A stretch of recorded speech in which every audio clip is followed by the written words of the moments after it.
Ever feel like you're stuck in an endless treadmill, grinding away at a 9 to 5 that seems to define your entire life? I used to think that the only way to escape the rat race was to quit my job and start fresh. But after years of working in different industries and even going solo, I realized that the real issue wasn't my job, it was me. So in today's video, I'm going to share the secret I've learned to help you break free and succeed without giving in your resignation. And trust me guys, you don't have to quit your day job to find freedom. Let's get started. Number 1.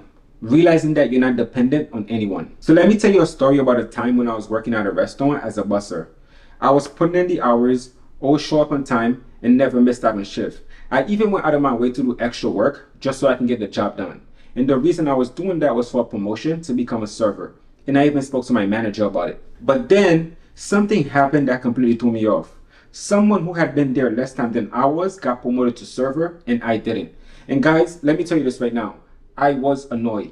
And when I spoke to my manager about it, she came up with this weird excuse saying that I did not know the menu well enough, even though I had passed the menu test they gave us. And like I said, guys, I was mad. I felt completely powerless because it seems like my manager had total control over my pay, my schedule, and even my job security. And I even thought to myself, if I didn't play by her rules, she can easily fire me. But looking back, I realized that the real issue wasn't my job or even my boss. It was my mindset.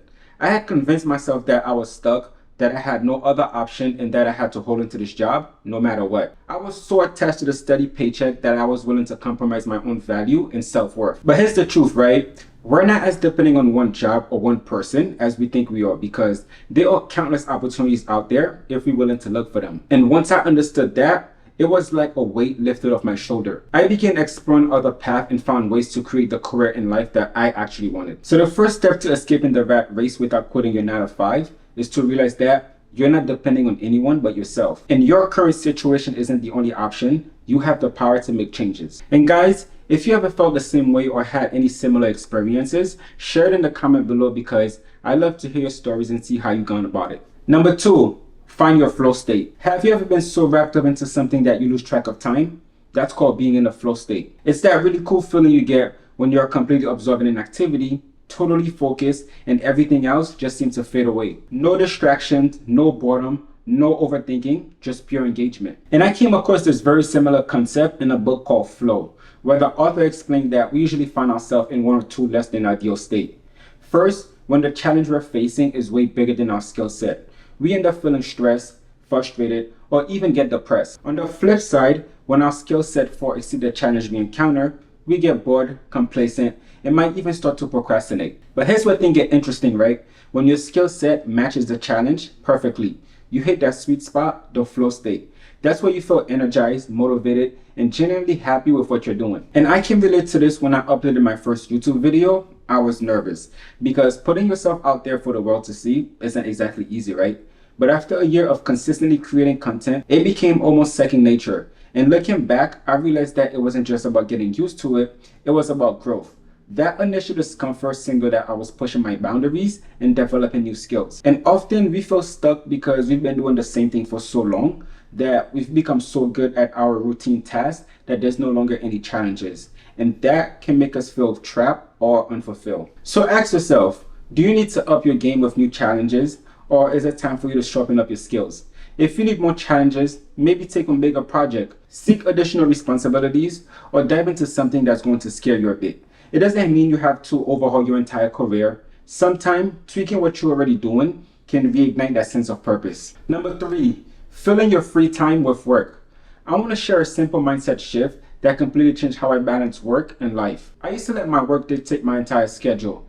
Everything revolved around my job, and I leave my evening and weekend unplanned. Surprisingly, those free time would get swallowed up by even more work because I didn't schedule anything else. And even when I wasn't working, I found myself thinking about it because there was nothing else to focus on. Then it hit me. What if I flip this around?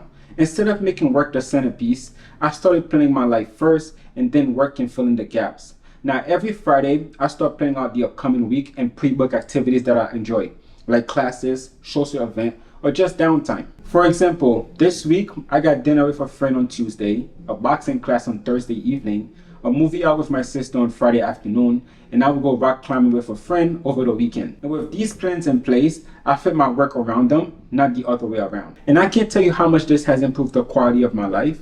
By scheduling personal activities that bring me joy, work becomes something that fills in the space in between, rather than overshadowing everything else. Number 4, diversify your identity. Ever notice that how we often suppress ourselves based on our job title? Let's take a page from companies like Google or Apple. Most people think of Google as just a search engine, but their mission is actually to organize the world's information and make it universally accessible and useful. This broad vision has allowed them to dive into everything else from artificial intelligence to self-driving cars. And Apple did something very similar. They started out making computers, but their goal has always been to provide the best user experience through innovative hardware, software, and services. And by not limiting themselves to just one label, they've been free to explore and revolutionize multiple industries. So how does this apply to us? I remember when I was working as a sales and trading intern, I saw myself solely as a corporate professional. My entire identity was wrapped up into this role, and the thought of me doing anything else seems impossible. I had boxed myself into a narrow definition of who I was, which left me feeling stuck. The problem with labeling ourselves too early or too tightly is that it limits our potential. We start to believe that we can only do one thing, and that mindset prevents us from exploring other interests or passions. But here's the truth, guys. You don't have to be just one thing. You can be an artist, join a band, be a gamer, be a chef, or even start your own YouTube channel, all while keeping your day job. By diversifying your identity, you give yourself the freedom to explore new adventures and break free from feeling trapped. So take a moment to think about who you are beyond your job title. What passion or hobbies have you always wanted to pursue? By expanding your sense of self, you will not only enrich your life, but also open up possibilities you might never even considered. Number 5, set boundaries and prioritize yourself. Lastly, let's discuss the importance of setting boundaries and putting yourself first. We're often taught to always be nice and worry about what others have to think about us. But sometimes, the real key to feeling free and preventing work from taking over our life is to stop fixating on others' opinion and start focusing on what's best for us. And remember earlier when I was talking about how I was working extra hard at the restaurant so I can get promoted to a server? Well, after that whole disappointment, I had a bit of an epiphany.